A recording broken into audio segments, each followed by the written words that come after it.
নমস্কার বন্ধুরা, আমি দেবযানী। আজকে আমি আরও একটি দুর্দান্ত স্বাদের রেসিপি নিয়ে চলে এসেছি। তাহলে বন্ধুরা স্কিপ না করে দেখতে থাকুন পুরো রান্নার পর্বটি এবং আমার সঙ্গে থাকুন। আজকের রেসিপি কাবলি ছোলা। আমার তো ভীষণ প্রিয়। কার কার প্রিয় অবশ্যই কিন্তু জানাবেন। আমি একটি ফাইন পেস্ট বানিয়ে নেব। তার জন্যে আমি কাঁচা লঙ্কা নিয়েছি, রসুন নিয়েছি, একটা গোটা টমেটো কুচি করে নিয়েছি এবং আদা নিয়েছি। একটি ফাইন পেস্ট এবার বানিয়ে নেব। কাবলি ছোলাটা আমি সারা রাতের জন্য ভিজিয়ে রেখেছিলাম। সেই সঙ্গে আমি মোটামুটি 5 থেকে 6টা সিটি দিয়ে সেদ্ধ করে নিয়েছি। বন্ধুরা, কাবলি ছোলাটা কিন্তু খুব সুন্দরভাবে সেদ্ধ হবে, এদিকে ভেঙেও যাবে না, তবেই কিন্তু দেখতেও সুন্দর লাগবে এবং সঙ্গে সঙ্গে খেতেও সুন্দর লাগবে। কাবলি ছোলা এবং কাবলি ছোলা সেদ্ধ করা যে জলটা, আমি দুটোকেই আলাদা আলাদা করে নিয়েছি। এবার গ্যাস ওভেন অন করে দিয়েছি, ফ্রাই প্যান বসিয়ে দিয়েছি, তাতে সর্ষের তেল দিয়ে দিয়েছি এবং সঙ্গে সঙ্গে ফোড়নগুলিকে এবার দিয়ে দেবো। গোটা শুকনো লঙ্কা এবং সেই সঙ্গে একটি তেজপাতা, গোটা জিরে এবং গরম মশলা, দারুচিনি, লবঙ্গ এবং এলাচ নাড়াচাড়া করে নিয়ে খুব সুন্দর যখন গন্ধ বেরোতে শুরু করবে তখন পেঁয়াজ কুচিটাকে অ্যাড করে দেব। এখানে আমি বড় সাইজের একটি গোটা পেঁয়াজের ব্যবহার করেছি। তো পেঁয়াজটাকে আমি খুব সুন্দর করে সোনালি করে ভেজে নেব। পেঁয়াজ কুচিটা যখন সুন্দর করে ভাজা হয়ে যাবে তখন একে একে মশলাগুলিকে দিয়ে দেব। হাফ চামচ আমি জিরে গুঁড়ো নিয়েছি, সঙ্গে সঙ্গে হাফ চামচ ধনে গুঁড়ো, হলুদটাকেও দিয়ে দিলাম, সেই সাথে সাথে বেটে রাখা মশলাটাকে দিয়ে দিলাম। এবার আমি খুব সুন্দর করে 2 থেকে 3 মিনিটের জন্য কষাতে থাকবো।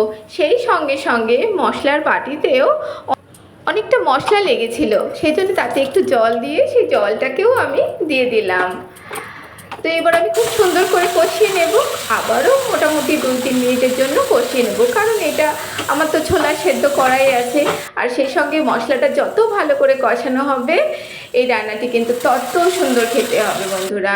তো আমি কাবলি ছোলাটাকে দিয়ে দিলাম এবং দিয়ে আবারও আমি মিনিট 2 মতন একইভাবে কষাতে থাকবো এবং তার ফাঁকে আমি লবণটাকেও অ্যাড করে দেব। লবণটাকে দিয়েও পুনরায় আমি আবারও কষাতে শুরু করব। যখন খুব সুন্দর করে কষানো হয়ে যাবে তখন আমি সেদ্ধ করে রাখা যে জলটিকে আলাদা করে রেখেছিলাম সেই জলটিকে দিয়ে দেব এবং সঙ্গে সঙ্গে 1 কোয়া লেবুর রস আমি চিপে দিয়ে দেব। সেই সঙ্গে আরও একটু আমি ফ্রেশ জল অ্যাড করে দেব এবং খুব সুন্দর করে মিশিয়ে নেব। যখন খুব সুন্দর করে ফুটতে শুরু করবে এবং আমার রান্নাটা প্রায় শেষের দিকে চলে যাবে তখন আমি চিনি এবং ছোটো চামচের 1 চামচ গরম মশলা গুঁড়ো অ্যাড করে দেব এবং আবারও খুব সুন্দর করে মিশিয়ে নেব। আমার গরমা গরম কাবলি ছোলা রেসিপিটা কিন্তু পুরোপুরিভাবে তৈরি হয়ে গেছে বন্ধুরা। তাহলে আপনাদের কেমন লেগেছে? ভালো লাগলে অবশ্য করে লাইক, শেয়ার এবং কমেন্টস করুন। আমার প্রিয় বন্ধুরা, আপনারা জানেন কি না আমি জানি না, তবে একটা কথাই বলবো, আপনারা একে অন্যের ভিডিও যত পরিমাণে দেখবেন, লাইক, কমেন্ট এবং শেয়ার করবেন, প্রত্যেকটা ভিডিওতেই কিন্তু এনগেজমেন্ট রেসিপি লুকিয়ে রয়েছে। তাহলে প্রত্যেকটা ভিডিও খুব সুন্দর করে দেখুন, শেয়ার করুন, লাইক করুন, কমেন্টস করুন এবং নিজেদের এনগেজমেন্টটাকে বাড়িয়ে তুলুন। আমার সকল বন্ধুকে অনেক অনেক ভালোবাসা। আর সেই সঙ্গে আমি নতুন বন্ধুদের উদ্দেশ্যে বলবো যে আমার ইউটিউব চ্যানেলটিকে অবশ্য করে সাবস্ক্রাইব করুন এবং পাশে থাকা বেল আইকনটিকে প্রেস করুন, তাহলে ফার্স্ট নোটিফিকেশান আপনার ফোনে পৌঁছে যাবে। তাহলে বন্ধুরা দেখা হবে আবার আগামী পর্বে। ভালো থাকবেন, সুস্থ থাকবেন, টাটা।